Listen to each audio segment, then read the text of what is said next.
ಶ್ರೀ ಗುರುಭ್ಯೋ ನಮಃ. ತಪೋವಿದ್ಯಾವಿರಕ್ತ್ಯಾದಿ ಸದ್ಗುಣೋ ಗಾಕರಾನಹಂ ವಾಧಿರಾಜಗುರುನ್ ವಂದೇ ಹಯಗ್ರೀವಪದಾಶ್ರಯಾನ್. ಶ್ರೀ ಗುರುಭ್ಯೋ ನಮಃ.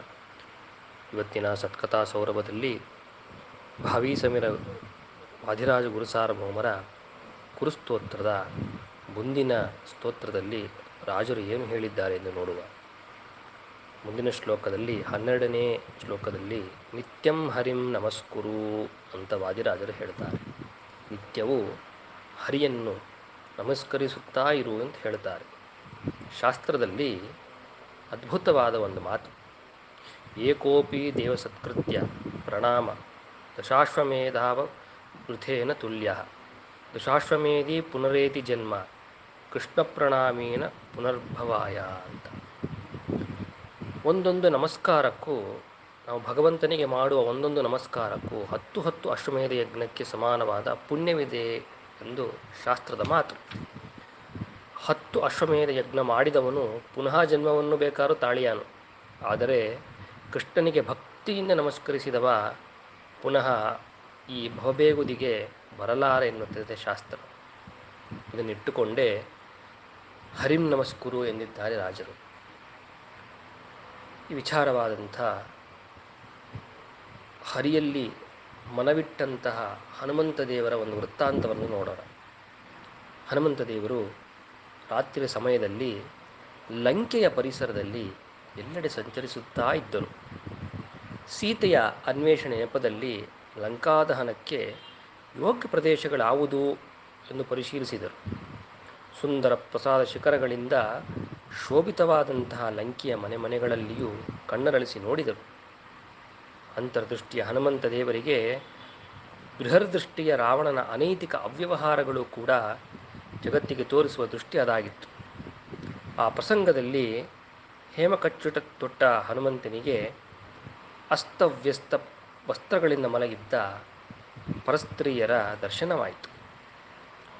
ನಗ್ನ ಸ್ತ್ರೀಯರ ದರ್ಶನವು ಭಕ್ತಿಮಗ್ನನಾದ ಮಾರುತಿಗೆ ತತ್ವದರ್ಶನಕ್ಕೆ ವಿರುದ್ಧವೆಂದೆನಿಸಿತು. ಆವಾಗ ಕ್ಷಣಕಾಲ ಮೌನವಹಿಸಿ ಹನುಮಂತ ದೇವರು ತನ್ನಲ್ಲಿಯೇ ತಾನೊಂದು ವಿಮರ್ಶೆ ಮಾಡಿದರು. ರಾಮಕಾರ್ಯಕ್ಕಾಗಿ ಮಾರುತಿ ನಗ್ನವಾಂಗಿಯರನ್ನು ಕಂಡದ್ದು ತಪ್ಪಲ್ಲವೇ? ಅಲ್ಲ. ಯಾಕೆಂದರೆ ನನ್ನ ದೃಷ್ಟಿಯಲ್ಲಿ ನನಗೆ ಯಾವ ಮನೋವಿಕಾರವೂ ಉಂಟಾಗಿಲ್ಲ. ರಾಮನ ಧ್ಯಾನ ತಪ್ಪಲಿಲ್ಲ. ಎಲ್ಲೆಡೆ ಅಸ್ತವ್ಯಸ್ತ ಭಂಗಿಗಳಲ್ಲಿ ಮಲಗಿದ್ದ ಪರಸ್ತ್ರೀಯರನ್ನು ಕಂಡರೂ ನನ್ನ ಮನಸ್ಸು ಚಿಲದಷ್ಟು ವಿಕ್ರಯಕ್ಕೆ ತುತ್ತಾಗಿಲ್ಲ. ಆದ್ದರಿಂದ ನಾನು ಅಪರಾಧಿಯಲ್ಲ ಎಂದು ಆತ್ಮವಿಶ್ವಾಸದಿಂದ ಪ್ರಾಮಾಣಿಕವಾಗಿ ಪ್ರತಿಪಾದಿಸುತ್ತಾರೆ ಹನುಮಂತ ದೇವರು. ಹನುಮಂತ ದೇವರ ಹೃದಯ ಅತ್ಯಂತ ನಿರ್ಮಲವಾದದ್ದು. ಒಮ್ಮೆ ಹನುಮಂತನ ಅಂತಃಕರಣವನ್ನು ಕಲುಷಿತಗೊಳಿಸಲು ಎಲ್ಲ ಅಸುರರು ಒಟ್ಟಾದರಂತೆ. ಆದರೆ ಗಟ್ಟಿಕಲ್ಲಿಗೆ ಡಿಕ್ಕಿ ಹೊಡೆದ ಮಣ್ಣಿನ ಹೆಂಟೆಗಳು ಪುಡಿಪುಡಿಯಾಗುವಂತೆ ಅಸುದೇವನೆಂಬ ಕಲ್ಲನ್ನು ಕೆಣಕಲು ಬಂದ ಅಸುರರೆಲ್ಲರೂ ಹೃತ್ಪಿಂಡಗಳಂತೆ ತಾವೇ ನಾಶ ಹೊಂದಿದರು. ಇಂತಹ ನಿರ್ವಿಕಾರ ಚರಿತರು ನಮ್ಮ ಹನುಮಂತ ದೇವರು. ತನ್ನ ಮನಸ್ಸಿನ ಬಗ್ಗೆ ಜಗದ್ವಿಲಕ್ಷಣ ಹತೋಟಿಯನ್ನು ಸಾಧಿಸಿಕೊಂಡವರು. ಆದ್ದರಿಂದಲೇ ಮನಸ್ಸಿನ ಬಗ್ಗೆ ಒಂದು ವಿಮರ್ಶೆಯನ್ನು ಹನುಮಂತ ದೇವರು ಮಾಡ್ತಾರೆ. ಮನೋಹಿ ಹೇತು ಸರ್ವೇಷಾಂ ಇಂದ್ರಿಯಾಣಂ ಪ್ರವರ್ತನೆ ಶುಭಾಶುಭಾಸ್ವಸ್ಥಾಸು ತಚ್ಚಮೇ ಸುವ್ಯವಸ್ಥಿತಂ ಅಂತ ಹೇಳ್ತಾರೆ. ಏನೆಂದರೆ, ಸಕಲ ಇಂದ್ರಿಯಗಳ ಪ್ರವೃತ್ತಿಗೆ ಮನಸ್ಸು ಪ್ರಧಾನ ಕಾರಣ. ಕಣ್ಣಿನಿಂದ ಹರಿಮೂರ್ತಿಯನ್ನು ನೋಡಲು ಮನಸ್ಸು ಮೊದಲು ಹವಣಿಸಬೇಕು. ನಾಲಿಗೆಯಿಂದ ಹರಿಪ್ರಸಾದ ಸ್ವೀಕರಿಸಲು ಮನಸ್ಸು ಮೊದಲು ಮುಂದಾಗಬೇಕು.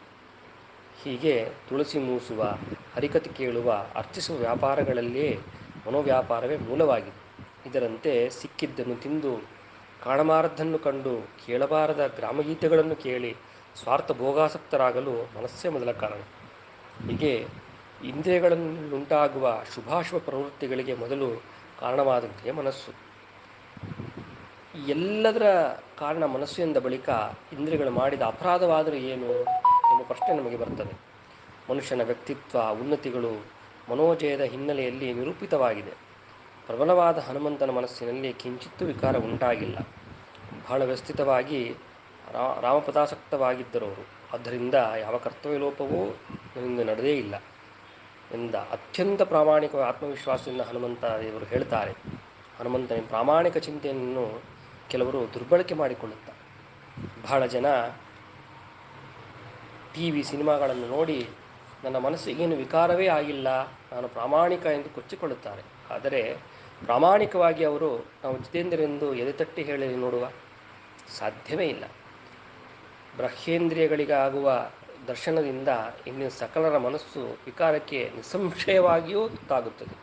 ವಿಕಾರ ನಿಧಾನಗಳು ಕಂಡು ವಿಕ್ರಿಯೆಗೊಳ್ಳುತ್ತಿರುವ ವ್ಯಕ್ತಿತ್ವ ನಮ್ಮ ಹನುಮಂತನದ್ದು ಮಾತ್ರ ಉಳಿದವರಿಗೆ ಅತ್ಯಂತಹ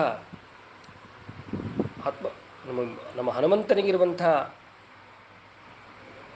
ಆತ್ಮವಿಶ್ವಾಸ, ಆತ್ಮಬಲ ಬೇರೆಯವರಿಗಿಲ್ಲ. ಆದ್ದರಿಂದ ನಮ್ಮ ಮನಸ್ಸು ನಿರ್ಮಲವಾಗಿರಬೇಕಾದರೆ ಅಂಥ ಪರಿಸರವನ್ನು ನಮ್ಮ ಮನೆಯಲ್ಲಿ ನಿರ್ಮಿಸಿಕೊಳ್ಳಬೇಕು. ಸದಾ ಹರಿಸ್ಮರಣೆ ನಮ್ಮ ನಾಲಿಗೆಯಲ್ಲಿ ಬರಬೇಕು. ಹರಿಪ್ರಸಾದ ನಮ್ಮ ಬಾಯಿಗೆ ಹೋಗಬೇಕು. ಹರಿಪ್ರಸಾದ ಸ್ವೀಕಾರ ಮಾಡೋ ಮನಸ್ಸು ನಮ್ಮದಾಗಬೇಕು. ನಿತ್ಯ ಹರಿಪ್ರತಿಮಾ ದರ್ಶನವನ್ನು ಮಾಡಬೇಕು. ಹರಿಕಥೆಯನ್ನು ಕೇಳಬೇಕು. ಅದನ್ನು ಬಿಟ್ಟು ಇಂದು ಮನೆ ಮಕ್ಕಳಾದಿಯಾಗಿ ಮಹಿಳೆಯರು, ಮಹನೀಯರೆಲ್ಲರೂ ಟಿ ವಿಯ ಮುಂದೆ ಕುಳಿತುಕೊಳ್ಳುತ್ತಾರೆ. ಅಶ್ಲೀಲ ದೃಶ್ಯಗಳನ್ನು ನಿಸ್ಸಂಕೋಚವಾಗಿ ನೋಡುತ್ತಾರೆ. ಹೀಗಿರಲು ಮನೋನೈರ್ಮಲ್ಯವನ್ನು ಕಾಪಾಡಿಕೊಳ್ಳುವ ಬಗ್ಗೆ ಹೇಗೆ ಸಾಧ್ಯ?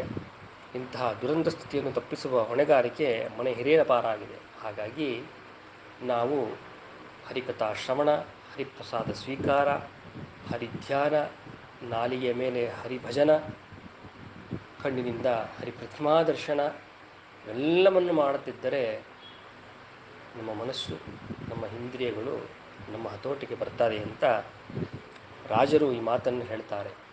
ಶ್ರೀಕೃಷ್ಣಾರ್ಪಣ ಮಸ್ತು.